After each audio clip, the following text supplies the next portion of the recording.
بسم اللہ الرحمن الرحیم نحمدہ ونصلی علی رسولہ الکریم۔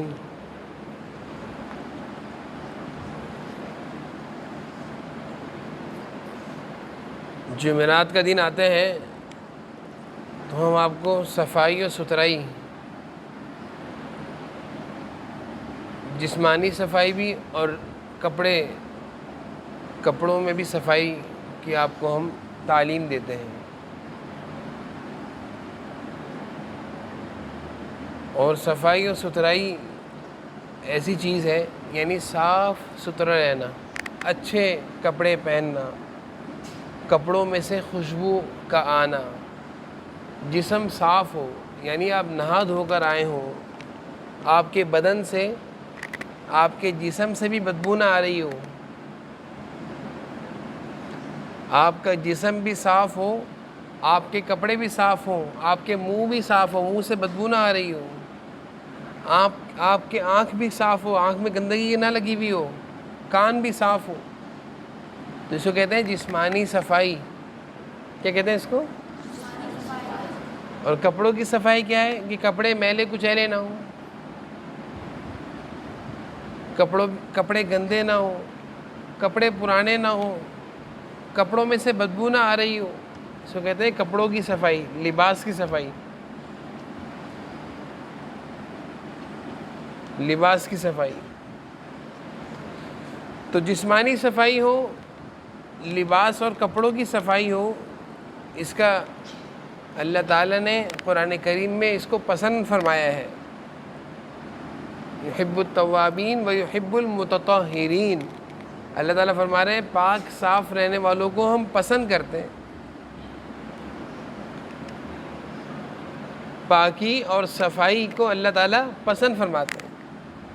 اور حضور اکرم صلی اللہ علیہ وسلم نے کیا تعلیم دی ہے؟ ان اللہ جمیل یحب الجمال، اللہ تعالیٰ بہت اونچی اور اعلیٰ شان والے ہیں، اللہ تعالیٰ بہت اونچی اور اعلیٰ شان والے ہیں، اور اللہ تعالیٰ اپنے بندوں میں بھی اچھائی اور صفائی کو پسند فرماتے ہیں،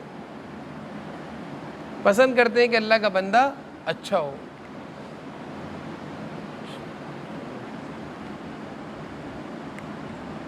تو اللہ تعالیٰ جب اپنے بندوں کو اپنی نعمتوں سے نوازتے ہیں، لباس اور کپڑے اللہ کی نعمت ہے، گھر میں پانی آ رہا ہے یہ اللہ تعالیٰ کی نعمت ہے، صابن گھر میں رکھا ہوا ہے یہ اللہ کی نعمت ہے، خوشبوئیں گھر میں رکھی ہوئی یہ اللہ تعالیٰ کے انعامات ہیں، یہ ساری اللہ تعالیٰ کی دی ہوئی چیزیں ہیں۔ اور یہ ساری چیزیں جب اللہ تعالیٰ کسی کو دیتے ہیں تو اللہ تعالیٰ فرماتے ہیں اب ان چیزوں کو استعمال کرو، ان چیزوں کو استعمال کرو گے تو ہم خوش ہوں گے۔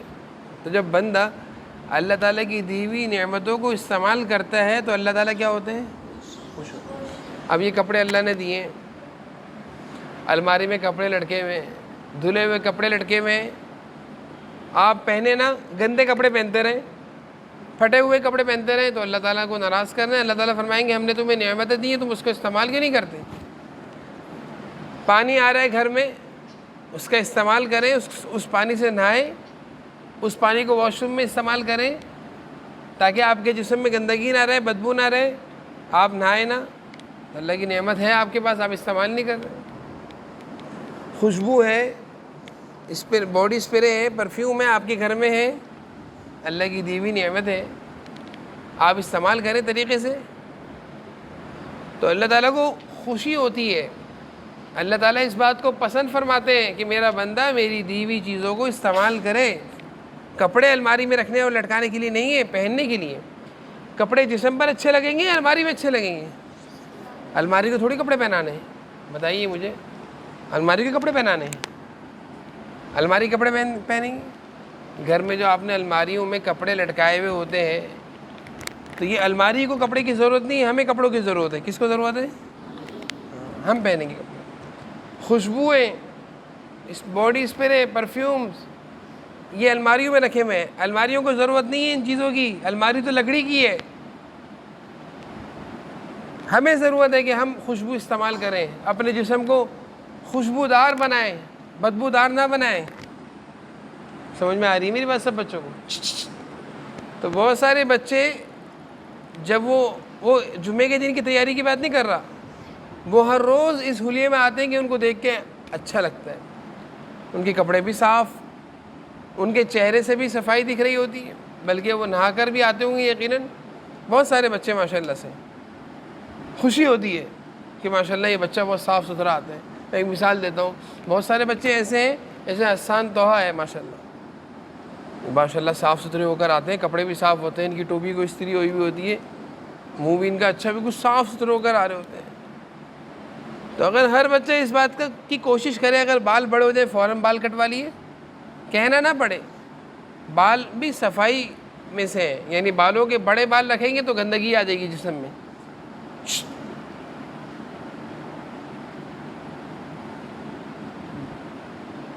بڑے بالوں سے جسم میں گندگی آئے گی، شریعت حکم دیتی بال بڑے ہو کٹوا لو بھائی۔ اسلام ہمیں کیا تعلیم دیتا ہے؟ ہمارا مذہب ہمیں اچھائی اور پاکی اور صاف ستھری چیزوں کا حکم دیتا ہے، گندگی سے اسلام ہمیں منع کرتا ہے۔ شروع اسلام میں حضور اکرم صلی اللہ علیہ وسلم نے تو صحابہ کو جمعے کے دن غسل کرنے کو لازم قرار دیا تھا، یعنی فرض کا درجہ تھا، فرض کا درجہ تھا کہ جمعہ وہی پڑھے گا جو غسل کر کے آئے گا، اسی کا جمعہ ہوگا جو غسل کر کے آئے گا، جس کا غسل نہیں اس کا جمعہ بھی نہیں۔ شروع اسلام میں آپ صلی اللہ علیہ وسلم اتنی زیادہ صفائی اور ستھرائی پر سختی فرماتے تھے، اور خود بھی حضور اکرم صلی اللہ علیہ وسلم اور آپ کے تمام صحابہ بہت صفائی پسند تھے، بہت صفائی پسند تھے۔ آپ صلی اللہ علیہ وسلم کی بھی تعلیم صفائی کی تھی، اور آپ خود بھی صاف ستھرے رہتے تھے، اور صحابہ بھی حضور اکرم صلی اللہ علیہ وسلم کو دیکھ دیکھ کے صاف رہتے تھے۔ وہاں پہ کپڑوں میں سے بدبو نہیں دکھتی تھی، وہاں پہ جسم میں سے بدبو نظر نہیں آتی تھی، وہاں پہ بڑے بڑے ناخن نہیں رکھے جاتے تھے، وہ بڑا پیارا پاکیزہ ماحول تھا، پاکیزہ زمانہ تھا۔ حضور اکرم صلی اللہ علیہ وسلم کی تربیت تھی، سارے صحابہ میں سے کوئی بھی ایسا نہیں تھا جس کے بال بڑے ہوں، جس کے ناخن بڑے ہوں، جس کے کپڑے گندے ہوں، جس کی ٹوپی گندی ہو، نہیں، وہاں پہ ایسا نہیں تھا، کیونکہ حضور اکرم صلی اللہ علیہ وسلم ان چیزوں کو پسند ہی نہیں فرماتے تھے۔ آپ صلی اللہ علیہ وسلم کے مزاج میں آپ بہت زیادہ صفائی تھی، یعنی ہر وقت آپ صلی اللہ علیہ وسلم کے پاس سے احادیث میں آتا ہے کہ جب آپ کسی راستے سے گزرا کرتے تھے تو اس راستے سے آپ چلے گئے، بعد میں کوئی آیا اس راستے پر تو وہ خوشبوؤں سے پہچان لیا کرتا تھا کہ اس راستے سے جناب نبی کریم صلی اللہ علیہ وسلم گزر کر گئے، اس لیے خوشبوئیں آ رہی ہیں۔ ایسا ہوتا ہے نا، کوئی آدمی تیز پرفیوم لگا کر چلا جائے تو اس جگہ پر کیا خوشبو پھیل جاتی ہے نا خوشبو۔ جناب نبی کریم صلی اللہ علیہ وسلم کی جسم مبارک سے، کپڑے مبارک سے، آپ کے بالوں سے، آپ کے عمامے سے ایسی خوشبوئیں مہک رہی ہوتی تھیں، حتیٰ کہ آپ کے پسینے مبارک سے، جو آپ کے جسم سے گرمی سے پسینہ بہتا ہے نا، اس میں بھی خوشبو آتی تھی۔ صحابہ آپ صلی اللہ علیہ وسلم کے پسینوں کو جمع فرماتے تھے، جمع کرتے تھے بوتلوں میں۔ آپ صلی اللہ علیہ وسلم ایک جگہ سو رہے تھے، آرام فرما رہے تھے، تو نیند کی حالت میں گرمی تھی، پسینہ آپ صلی اللہ علیہ وسلم کے پسینہ جسم مبارک سے بہنے لگ گیا، تو ایک صحابیہ خاتون نے کیا کیا، اس پسینے کو جمع کر لیا بوتل لگا کر، اور فرمایا کہ میں اس کو اپنی خوشبوؤں میں ملا کر استعمال کرتی ہوں، اس پسینے سے خوشبوؤں میں تیزی آتی ہے، اچھی آ جائے، میری خوشبوئیں مہک جاتی ہیں۔ آپ صلی اللہ علیہ وسلم پوچھا تم اس کا کیا کرو گی؟ کہا کہ آپ کے پسینے کو ہم خوشبوؤں میں استعمال کرتے ہیں، یہ تو بہترین خوشبو ہے۔ تو جناب نبی کریم صلی اللہ علیہ وسلم کے بدن مبارک سے، پسینے مبارک سے، کپڑوں سے، لباس، بالوں سے، رومال سے، ہر چیز سے، عمامے سے خوشبوئیں مہکتی تھیں، اور جب آپ صلی اللہ علیہ وسلم ایک راستے سے گزر جاتے تھے تو بعد میں گزرنے والا، بعد میں تھوڑی دیر بعد گزرنے والا، اس کو اندازہ ہو جاتا تھا کہ اس راستے سے آپ صلی اللہ علیہ وسلم گزر کر گئے۔ اتنی خوشبوؤں کا استعمال کرتے تھے آپ صلی اللہ علیہ وسلم۔ لیکن یہ ساری خوشبوئیں مردوں کے لیے ہیں، عورتوں کے لیے نہیں ہیں۔ عورتوں کو حکم ہے کہ وہ گھر میں خوشبو لگائیں، باہر خوشبو لگا کر نہ نکلیں۔ عورتوں اور لڑکیوں کو کیا حکم ہے کہ وہ گھر میں خوشبو لگائیں، باہر خوشبو لگا کر نہ نکلیں۔ مردوں کو حکم ہے کہ وہ خوشبو لگائیں، خوب لگائیں۔ تو اسلام تو ہمیں پاکی اور یعنی صفائی کا حکم دیتا ہے، صاف ستھرے رہو، اچھے لباس میں رہو۔ ٹوپی پرانی ہو گئی، نہیں خرید لو بھائی، کوئی زیادہ مہنگی تو نہیں ہے، اچھی سے اچھی ٹوپیاں آج کل، جیسے کل میں نے دیکھا کہ جو اب آج کل بڑی نئی نئی ڈیزائن کی ٹوپیاں آئی ہوئی ہیں نا، تو میں نے پوچھا یہ کتنے کی ٹوپیاں ہیں؟ تو 1200 1500 روپے کی ٹوپی ہے ایک ٹوپی۔ میں تو حیران ہو گیا، 1500 2000 2500 کی ٹوپیاں ہیں۔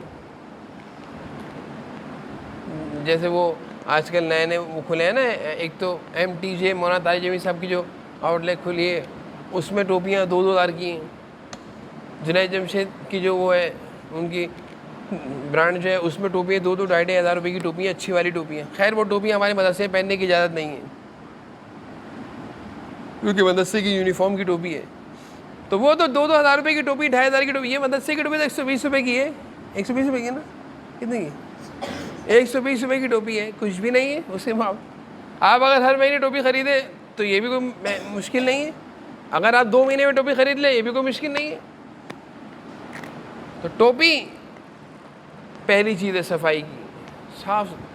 پھر ٹوپی سر پر رکھتے ہیں تو سر بھی تو صاف ہونا چاہیے نا. ٹوپی کہاں پہنی جاتی ہے؟ سر. بڑے بال ہوں گے ٹوپی فٹ تھوڑی آئے گی اس پر. میں آپ کو بتاؤں، میں 2 لڑکے کھڑے کر دوں آپ کے سامنے، ایک وہ بچہ ہو جس کے بال کٹے ہوئے ہو، مشین پھری ہوئی ہو اور ٹوپی پہنی ہوئی ہو، اور ایک وہ بچہ ہو جس کے بال بڑے بڑے ہو، ٹوپی پہنی ہوئی ہو.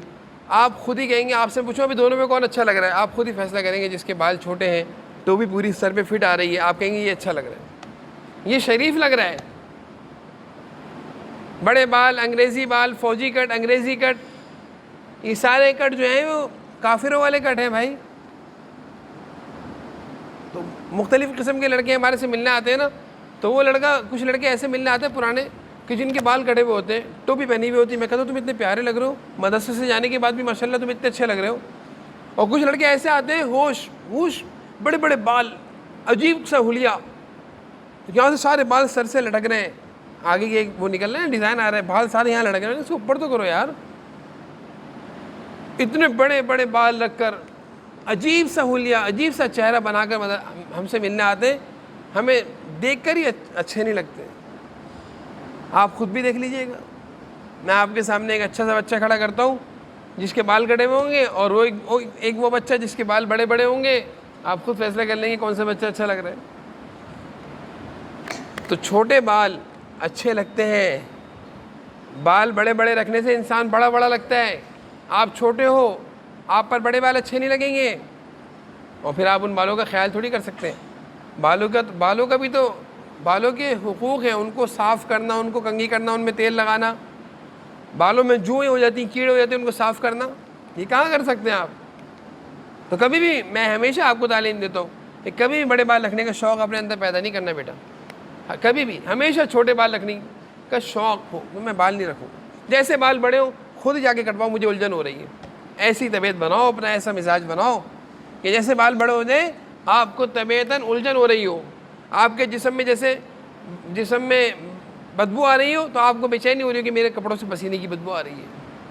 آپ کے منہ میں آپ نے ٹوتھ پیسٹ سے دانت صاف نہیں کیے تو منہ سے بدبو آ رہی ہے. آپ کو پریشانی ہونی چاہیے کہ میں کسی سے بات کروں گا میرے منہ سے بدبو آئے گی، اس پر کیا اثر جائے گا. یہ کیسا غلیظ ہے، منہ بھی نہیں دھوتے صابن سے، اور منہ دانت صاف بھی نہیں کرتے، کیسے بدبو آ رہی ہے. تو منہ کی صفائی کیا ہے؟ ایک تو منہ کی صفائی، زبان کی صفائی یہ کہ آپ اس زبان کو گندا نہ کریں. کس چیز سے؟ جھوٹ بول کر، گالیاں دے کر، گندی باتیں کر کے یہ زبان گندی ہو جائے گی. اور ایک منہ کی صفائی کیا ہے کہ اس منہ میں بدبو نہیں آنی چاہیے.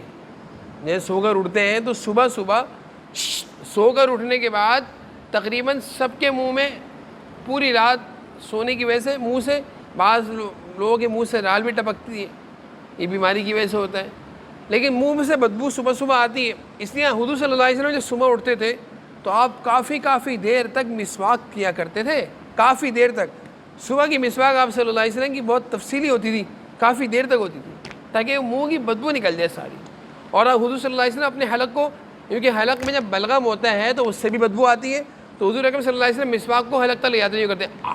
ایسی آواز آتی ہے نا جب حلق تک مسواک لے کر جائیں. تو آپ صلی اللہ علیہ وسلم کی مسواک کا طریقہ جب بیان کرتے ہیں صحابہ تو فرماتے ہیں جب حضور صلی اللہ علیہ وسلم مسواک کرتے تھے تو ایسی آواز آتی ہے. اس سے کیا ہوتا ہے، جب مسواک حلق تک لے جائے تو بلغم نکل جاتا ہے، اور جب بلغم نکل جائے تو گلا صاف ہو جاتا ہے، بدبو نہیں آتی ہے، اور گلے سے آواز بھی اچھی نکلتی ہے. تو جناب نبی کریم صلی اللہ علیہ وسلم اپنے گلے کو صاف کرنے کے لیے کتنا اہتمام کر رہے ہیں. صبح کافی ہر نماز سے پہلے مسواک کرتے تھے آپ صلی اللہ علیہ وسلم، ہر نماز سے پہلے مسواک کرتے تھے. دن میں پتہ نہیں 6-8 دفعہ حضور اکرم صلی اللہ علیہ وسلم مسواک کرتے تھے. کیوں؟ دانت صاف رہیں، منہ سے بدبو نہ آئے. تو بھائی صفائی ستھرائی، اچھا لباس، اچھے کپڑے، جسم پاک صاف ہو. اب تک گرمی کے دن چل رہے ہیں، میں ابھی بھی کہتا ہوں کہ بھائی نہا دھو کر آئے کرو صبح. جسم سے بدبو نہیں آنی چاہیے. اور پھر ایک بات بتاؤں، بعض بچوں کی بہت بری عادت ہے کہ پیشاب کرتے ہیں، پیشاب کرنے سے پہلے پیشاب روکتے ہیں، پیشاب کرنے کے بعد بھی پوری طرح پیشاب نہیں کرتے، کپڑوں میں قطرے ٹپک جاتے ہیں، کپڑے ناپاک.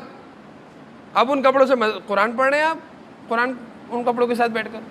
اسے پیشاب جیسے آئے پیشاب کر لیں، استنجا کریں، واش روم میں جائیں اور ایک دم سے نہ اٹھیں. پوری طرح پیشاب جب ہو گیا، پانی آپ نے اچھی طریقے سے ڈال دیا، پھر اٹھیں. ایک دم سے گئے، ایک دم سے پیشاب کیے، شلوار اٹھا کے، اب وہ کیا ہوا، پیشاب تو رک رک کے آتا ہے، تو اس میں آپ کے کپڑوں میں لگ گئی گندگی. آپ کے کپڑوں میں جب گندگی لگے گی، آپ کے کپڑے ناپاک، آپ کا جسم ناپاک، آپ کے پاس سے بدبو آ رہی ہے، کسی کے پاس سے بھی گزریں گے پیشاب کی بدبو ایسی ہے کہ ہر ایک کو آئے گی آپ کے کپڑوں میں. سمجھ میں آ رہی ہے میری بات؟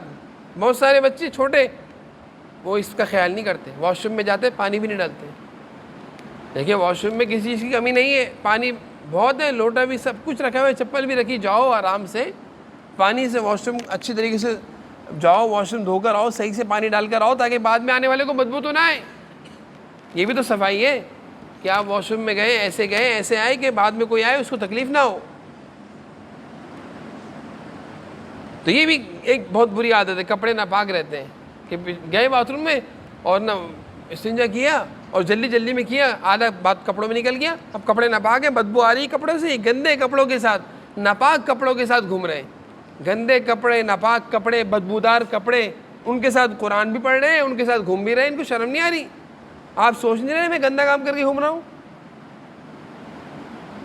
اور بعض بچوں کی پیشاب روکنے کی عادت ہوتی ہے، روکتے رہیں گے پیشاب، کھیلتے رہیں گے، ابھی نہیں کروں گا، کھیلتے رہیں گے جب تک کہ آدھا پیشاب شلوار میں نہ نکل جائے، پھر پیشاب کرنے جائیں گے. بھائی انسان، ڈاکٹر یہ حکم ڈاکٹر کہتے ہیں، ڈاکٹروں کی تحقیق یہ ہے کہ جیسے ہی استنجا ہے ویسے ہی کر لینا چاہیے، نہیں تو بیماریاں لگ جاتی ہیں، روکنا نہیں چاہیے.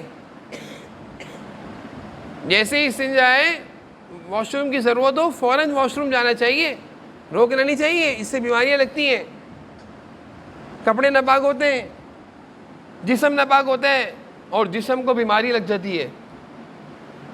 آ رہی میری بات سب کو سمجھ میں؟ آپ میں سے بہت سارے بچوں کے اندر یہ عادت ہوگی کہ کھیلنے کے دوران جب استنجا آتا ہوگا، واش روم جانے کی ضرورت ہوتی ہوگی، تو میں کھیلتے رہتے ہیں. تو آج کی تعلیم پوری کی پوری صفائی اور ستھرائی پر ہے. آپ سارے بچے ابھی سے اپنی عادت بنائیں صاف رہنے کی، کپڑے بھی صاف، بدن بھی صاف، بال بھی کٹے ہوئے ہوں. بڑے بال رکھنے سے آپ کا جسم کتنا ہی اچھا ہو، کپڑے کتنے اچھے ہو، لیکن چہرہ خراب دکھ رہا ہوتا ہے. بڑے بال رکھنے، بڑی بڑی کلمیں نکلی ہوئی، یہاں سے بال ٹوپی سے باہر نکلے ہوئے، کتنے ہی آپ اچھے کپڑے پہن لیں، چہرہ خراب دکھے گا آپ کا. بال کٹے ہوئے ہوں، ٹوپی صاف ہو، یونیفارم پر استری ہو، صبح نہا کر آئے ہوں، جسم میں اسپرے ہو، باڈی اسپرے ہو، خوشبو لگا کر آئے ہوں، پاؤڈر لگا کر آئے ہوں. پھر آپ دیکھیں انشاءاللہ ان ساری. اور پھر میں آپ کو ایک بات بتاؤں، صفائی ستھرائی کا اثر پڑھائی پر بہت پڑتا ہے. پڑھائی پر صفائی ستھرائی کا اثر پڑتا ہے. ناپاک حالت میں قرآن پڑھو گے، کبھی بھی قرآن کے حافظ نہیں بن سکو گے. بے وضو، ناپاکی کی حالت میں، واش روم آپ کا شلوار میں نکلا ہوا ہے، گندے ہو آپ، صبح پیشاب کر کے اٹھے تھے بستر سے، نہا کر نہیں آئے گھر سے، ایسے آگے کپڑے چینج کر کے، ناپاکی کی حالت میں آپ کبھی حافظ نہیں بن سکتے. پاک صاف رہیں تاکہ آپ کے جسم بھی صاف ہو، لباس بھی صاف ہو، اور اس کا اثر آپ کی پڑھائی اور تعلیم پر ہے. اس کا اثر آپ کی تعلیم اور پڑھائی پر ہے. تو سارے بچے اس کا کوشش کریں گے. چلے ہمیں سارے بچے میری باتوں کو سمجھ رہے ہیں؟ میری باتوں کو سب کو سمجھ میں آ رہی ہے میری باتیں؟ عمل کریں گے سارے انشاءاللہ. اب کل جمعے کا دن ہے، سارے بچوں نے اس پر عمل کرنا ہے.